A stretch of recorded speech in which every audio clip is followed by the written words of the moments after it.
In recent Pokemon news, the latest CoroCoro leaks at the time of this recording have confirmed that Zygarde, one of the legendary Pokemon introduced in Pokemon X and Y, has not one, but two alternate forms. The first one was originally teased a while ago as a huge shadowy figure, and it's confirmed to be called Zygarde Perfect Form. The other form is a dog-like creature called Zygarde 10% Form. Meanwhile, normal Zygarde has been classified as Zygarde 50% Form. And finally, the blob creature that was teased in Japanese theater showings of the latest Pokemon movie has two forms of its own, Zygarde Core and Zygarde Cell, and it actually becomes the brain of each Zygarde form.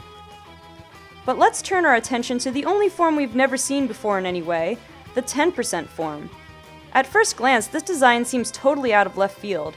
The Perfect Form and the Core each have at least some features that we can relate to normal Zygarde's snake-like appearance. But how in the world does it make sense for one of Zygarde's forms to be a dog? Since it's generally accepted that the mascot legendaries of X and Y are based on Norse mythology, let's turn there to see if we can find any answers.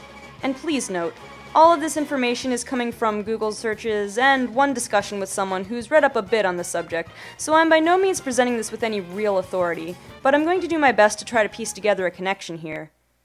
Let's review what we already know about X and Y's ties to Norse mythology. Without getting too detailed, Xerneas, Yveltal, and Zygarde are similar to creatures found in the Norse Yggdrasil, also known as the Tree of Life or the World Tree. At the top of the tree is an unnamed eagle, represented by Yveltal. At the middle level are four stags, represented by Xerneas, whose significance is disputed, but they might represent the four seasons. Wait, seasons? Maybe they're not represented by Xerneas after all.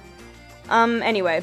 Finally, at the bottom of the tree is Zygarde's counterpart, the Midgard Serpent, a creature said to be so large that he could surround the earth and grasp his own tail, and when he lets go, the world will end. Sounds like the serpent has a lot of power to affect the stability of the world, just as Zygarde is a Pokemon meant to keep order and balance in the world. But here's another interesting fact about the Midgard Serpent. He's actually one of 3 children of the Norse god, or demigod depending on interpretation, Loki. And no, not this Loki, but now I'm suddenly wondering what a Marvel Pokemon crossover would look like. Anyway, in addition to the Midgard Serpent, Loki's other 2 children are Hel, that's H-E single hockey stick, the goddess who presides over the realm of the dead, and the wolf, Fenrir, who was bound by the gods because they feared his power and rapid growth. A wolf? Well, that's more like it. And in fact, Fenrir was bound in an attempt to prevent him from reaching his full power. What was Zygarde's dog-like form called again? Zygarde 10% Form, as in, Zygarde at only 10% power.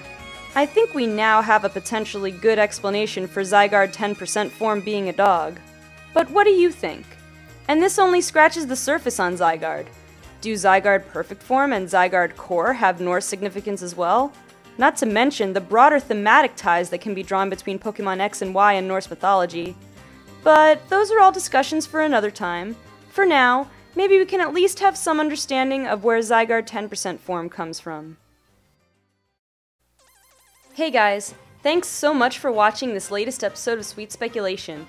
This one was a little bit different because this is based on a pretty new breaking piece of information that we got here, and not quite all the details about these Zygarde forms have been revealed yet. Obviously, they're just some leaks from CoroCoro, so things might change. I might not have all the information available to me when I'm making this little theory here, but it was still a fun idea to do. I thought it might be good to do something quick, something relevant and timely right now on, more like breaking news rather than going back in the past and finding something.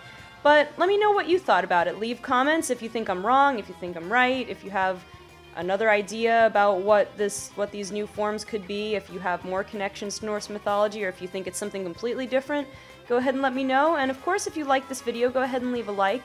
If you're new to my channel and you'd like to see more of what I have, you can go ahead and subscribe.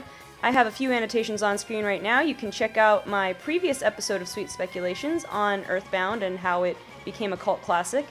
Also, you could check out my Pokemon White 2 Unlock, which is still in progress right now, or my playthrough of Earthbound, which I just recently finished.